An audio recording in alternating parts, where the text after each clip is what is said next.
చాలా సంతోషం. దేవరపాళెం కందమూరు, దేవరపాళెం ములుమూడు మీదుగా కందమూరు 8 కిలోమీటర్ల రోడ్డు అత్యంత అధ్వాన పరిస్థితుల్లో అనేక సంవత్సరాలుగా ప్రజలు నానాబాధలు పడుతున్నారు. ఈ యొక్క 8 కిలోమీటర్లు రోడ్డు కోసం, అదేవిధంగా దేవరపాళెం గ్రామంలో 200 మీటర్ల సిమెంట్ రోడ్డు కోసం 5 కోట్ల రూపాయల నిధులు ప్రభుత్వం ముఖ్యమంత్రి చంద్రబాబు నాయుడు విడుదల చేశారు. దాన్ని ఈరోజు పనులు ప్రారంభించాం. 2 నెలల్లో ఈ యొక్క దేవరపాళెం కందమూరు 8 కిలోమీటర్ల రోడ్డుని సర్వాంగ సుందరంగా తీర్చిదిద్దుతానని చెప్పని కూడా మీ అందరి సహకారంతో మాట ఇస్తూ ఉన్నా. పూర్తిగా నాణ్యతా ప్రమాణాలతో ఈ యొక్క రోడ్డుని నిర్మాణం చేయడం జరుగుతుంది. కాంట్రాక్టర్ కూడా ఒక మంచి అనుభవమైన కాంట్రాక్టర్. ఈ యొక్క నెల్లూరు దగ్గర నుంచి గొల్లకందుకూరు దాకా 3 రోడ్ల కోసం గత ప్రభుత్వంలో ప్రయత్నం చేస్తే 2 రోడ్లు శాంక్షన్ అని నేనే వాటిని పూర్తి చేసి అందించాం. కానీ ఈ దేవరపాళెం కందమూరు రోడ్డు నిర్మాణం శాంక్షన్ కాల. ఆ తర్వాత నేను వైఎస్ఆర్ కాంగ్రెస్ పార్టీకి దూరంగా జరిగిన తర్వాత శాంక్షన్ అయినా కూడా ఈ రోడ్లు ప్రారంభం కాని పరిస్థితి. ఎందుకంటే నిధులు లేవు, కాంట్రాక్టర్లు పనులు చేస్తే డబ్బులు లేవు, బిల్లులు ఇచ్చే దిక్కు లేదు, కాంట్రాక్టర్లు ఎవరు కూడా ముందుకు వచ్చే పరిస్థితి లేదు. ఈ పరిస్థితుల్లో ఈ యొక్క అధ్వానమైన రోడ్డు, ఈ పక్క గ్రామాలు, అనేక గ్రామాలకి ఇది ప్రధాన రోడ్డు. ఈ గ్రామాల్లో ప్రధాన రోడ్డు, ఈ రోడ్డు కావాలి. అది లేకుండా ఉంటే రోజు ప్రజలు నానా బాధలు పడే పరిస్థితిని ముఖ్యమంత్రి చంద్రబాబు నాయుడు గారితో ప్రత్యేకంగా మాట్లాడి, అధికారులతో కూడా ప్రత్యేకంగా మాట్లాడి, కాంట్రాక్టర్తో కూడా ప్రత్యేకంగా మాట్లాడి ఈ యొక్క 8 కిలోమీటర్లు రోడ్డు కోసం 5 కోట్ల రూపాయలు నిధులు విడుదల చేయించి కాంట్రాక్టర్ చేత ఈరోజు పనులు ప్రారంభిస్తూ ఉన్నాం. 2 నెలల్లో పూర్తి చేసి అందిస్తాం.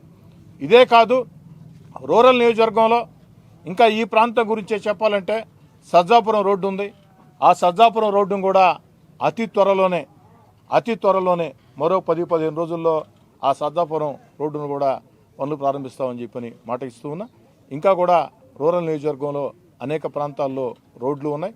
ఏదైతే కొత్త కాలువ కోడూరుపాడు, అది కూడా మరో 5-6 రోజుల్లో ప్రారంభమవుతుంది.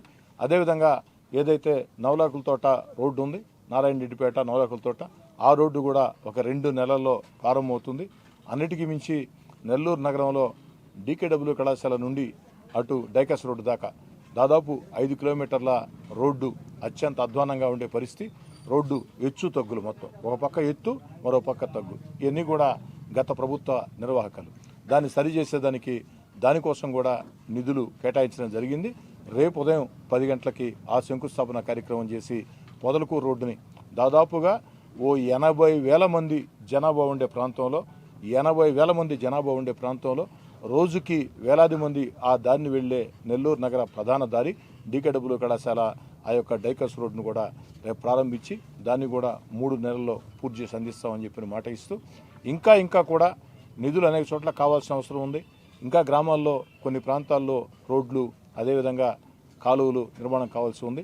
వాటన్నిటిని కూడా అతి త్వరలోనే నిధులు అంచెల వారీ కేటాయించి, ఎందుకంటే గత వైఎస్ఆర్ కాంగ్రెస్ పార్టీ ప్రభుత్వం విధానాలతో ఈ యొక్క ఆంధ్ర రాష్ట్రం ఆర్థిక సంక్షోభంలో ఉంది. ఆర్థిక సంక్షోభంలో రాష్ట్రం ఉన్నా, ఆర్థికంగా రాష్ట్రం దివాలా తీసినా అనుభవజ్ఞుడైన చంద్రబాబు నాయుడు గారు ఎన్నికల్లో ఇచ్చిన హామీల్ని ఒక్కొక్కటి నెరవేర్చుకుంటూ వస్తూ ఉన్నారు. అభివృద్ధి కార్యక్రమాలను కూడా వేగవంతం చేస్తూ ఉన్నారు. మన బిడ్డలకు ఉద్యోగాలు వచ్చేదానికి ఫ్యాక్టరీలు, విపరీతమైన పెట్టుబడులు ఇతర దేశాల నుంచి, ఇతర రాష్ట్రాల నుంచి వస్తూ ఉన్నాయి. అన్నిటికీ మించి పోలవరం ఆంధ్ర రాష్ట్ర జీవనాడి, పోలవరం రైతుల జీవనాడి, అది కూడా పట్టాలెక్కుతూ ఉంది. అన్నిటికీ మించి అమరావతి అంతర్జాతీయ నగరం వస్తూ ఉంది. ఇక స్థానిక శాసనసభ్యుడిగా నా లక్ష్యం ఒకటే, ఎన్నికలు పూర్తయినాయి. ఎన్నికల వేళ మాత్రమే పార్టీ జెండాలు, అజెండాలు. ఎన్నికల వేళ ఎవరికి నచ్చిన పార్టీకి, ఎవరికి నచ్చిన వ్యక్తికి ఓటేసుకోవచ్చు. ఎన్నికలు పూర్తయిన తర్వాత ప్రజలు ఒక స్పష్టమైన తీర్పునిచ్చారు.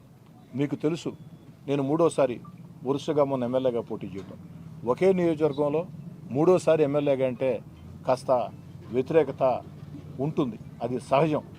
కానీ ఆ వ్యతిరేకతోడు అనేక మంది ఒక్కటై నన్ను, నా కుటుంబాన్ని లక్ష్యంగా చేసుకుని ఎన్ని రకాలుగా కుట్రలు చేసినా, కుతంత్రాలు చేసినా, ఎన్ని రకాల అవకాశవాద రాజకీయవాదాలకు పాల్పడినా, కోట్లు కుమ్మరించినా ఆఖరికి తొలి ఎన్నిక కంటే రెండో ఎన్నిక కంటే అతిపెద్ద మెజార్టీ 36,000 ఓట్ల భారీ మెజార్టీ నాకు రావడం జరిగింది. కాబట్టి ఆ ప్రజాభిమానం ముందు అంతేకాదు ఇంకా నేను సంతోషించేది ఏంటంటే నెల్లూరు రూరల్ నియోజకవర్గంలో 26 డివిజన్లు ఉన్నాయి, 18 గ్రామాలు ఉన్నాయి. 26 డివిజన్లో కూడా ప్రతి డివిజన్లో కూడా నాకే మెజార్టీ వచ్చింది. 18 గ్రామాల్లో కూడా నాకే, ప్రతి గ్రామంలో కూడా గొల్లకందుకూరు కానీ, సజ్జాపురం కానీ, కొత్త వెల్లంటి కానీ, పాత వెల్లంటి కానీ, కన్నమూరు కానీ, సౌత్ మోపూరు కానీ, ములుముడి కానీ, కొమ్మరపూడి కానీ, పొట్టేపాళెం కానీ, కొండ్లపూడి కానీ, ఉప్పుటూరు కానీ, ఆమంచర్ల కానీ, దొంతాలు కానీ, ఆ పక్క పెనవర్తి, మాదరాజుగూడూరు, కలేపాళెం, అన్ని కాకుపల్లి, ప్రతి గ్రామంలో కూడా ఆ గ్రామం ఈ గ్రామం తేడా లేకుండా 18 గ్రామాల్లో మెజార్టీ ఇచ్చారు. అంటే సంపూర్ణ జనామోదం. మూడోసారి పోటీ చేసిన తర్వాత ఖచ్చితంగా ఒకే నియోజకవర్గంలో మూడోసారి అంటే కాస్త వ్యతిరేకత ఉండే అవకాశం ఉంటుంది. దానికి తగ్గట్టు నా యొక్క ప్రత్యర్థులందరూ కూడా ఒక్కటై ఒక ఉన్మాదంగా ఎన్నికలు చేసినా, ఏదైతే కోట్లు కుమ్మరించినా నిరంతరం ప్రజల్లో ఉండేను కాబట్టి ఓట్లు వేశారు. ఆ యొక్క విశ్వాసం ప్రజల పట్ల ఎప్పటికీ నాకు ఉంటుంది. అంతేకాకుండా నేను పదే పదే చెప్తూ ఉంటా, నెల్లూరు రూరల్ మండల గ్రామాలు నా యొక్క గుండెతో సమానం.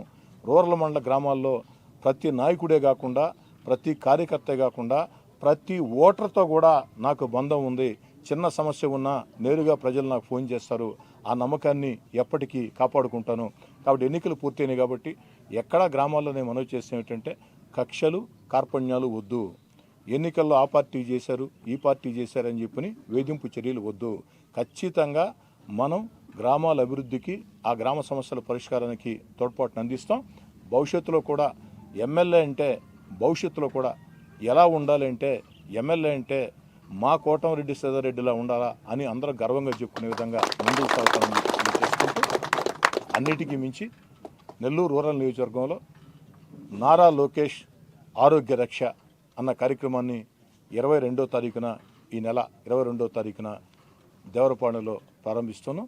ఈ నారా లోకేష్ ఆరోగ్య రక్ష ఏమిటంటే, చాలామందికి జబ్బులు ఫస్ట్లోనే గుర్తిస్తే బతికే అవకాశం ఉంది. జబ్బులు వచ్చాయన్న విషయం తెలియక చాలామంది జబ్బు ముదిరిన దాకా వైద్యం చేయించుకోక, జబ్బు ముదిరిన తర్వాత వైద్యం చేయించుకున్న బతికే అవకాశం ఉండదు.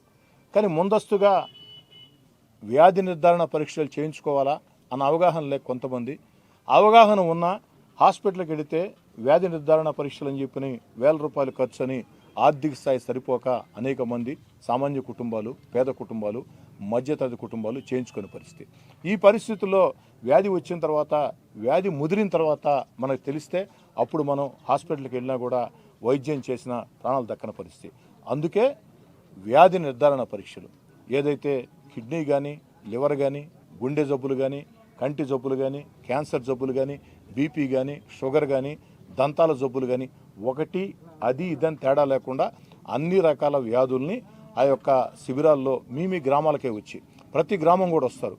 లేదు ఇంకా చేయించుకోవాలనుకుంటే మీ పక్క గ్రామంలో జరుగుతుంటే ఆడికి మీరైనా వచ్చి చేయించుకోవచ్చు, ఇబ్బంది లేదు. 22వ తారీఖు దేవరపాడులో జరుగుతుంది. ఇది ఈ ప్రాంతంలో అటు సౌత్ మోపూర్ దగ్గర నుంచి ప్రతి గ్రామంలో కూడా అతి త్వరలో ఏర్పాటు చేయడం జరుగుతుంది. దాన్ని సద్వినియోగం చేసుకోండి, వ్యాధి నిర్ధారణ పరీక్షలు చేయించుకోండి. దేవుడి దేవల్ల ఏ వ్యాధి ఉండకూడదని కోరుకున్నాం. ఒకవేళ ఏదైనా వ్యాధి కానీ ఉంటే ముందస్తు గుర్తిస్తే ప్రాణాలను బతికించే అవకాశం ఉంటుంది. దానికి కూడా ఏర్పాట్లు కూడా ఆరోగ్యశ్రీ కింద వచ్చే జబ్బులైతే ఆరోగ్యశ్రీ కింద రాని జబ్బులైతే నా స్నేహితుల సహకారంతో, హాస్పిటల్ సహకారంతో తప్పకుండా వారికి మంచి వైద్యాన్ని అందించి, ఎందుకంటే జబ్బు గుర్తించిన ఆర్థిక స్థాయి సహకరించక హాస్పిటల్ ఆరోగ్యశ్రీ కింద ఆ జబ్బు లేకుండా ఉన్న పరిస్థితుల్లో ఆ ప్రాణం కోల్పోకుండా స్నేహితుల సహకారంతో, హాస్పిటల్ సహకారంతో వైద్యం చేయించే బాధ్యత కూడా నేనే తీసుకుంటానని మాట ఇస్తూ, ఇటీవల కాలంలో కలివెలపాలెంలో ఆ కంటి పరీక్షలు చేస్తే ఎంత చక్కగా జరిగిందో, ఎంతమందికి మేలు జరిగిందో, ఎంతమందికి ₹1 ఖర్చు లేకుండా కంటి ఆపరేషన్ జరిగాయో కలివెలపాలెంలో జరిగింది. ఆ రోజు అడిగాడు గిరి, కలివెలపాలెంలో పెట్టిన క్యాంపులను కూడా నాకు మరో గ్రామంలో మీరు పెట్టాలా, ఏ గ్రామంలో పెట్టాలంటే సౌత్ మోపూర్లో పెట్టాలని చెప్పి గిరి వాళ్ళని అడగటం జరిగింది. ఖచ్చితంగా అతి త్వరలోనే ఆ యొక్క కంటిదాన్ని కూడా ప్రత్యేకంగా మదురై వైద్యులు వారి చేత కూడా సౌత్ ముప్పూర్లో ఏర్పాటు చేస్తాం.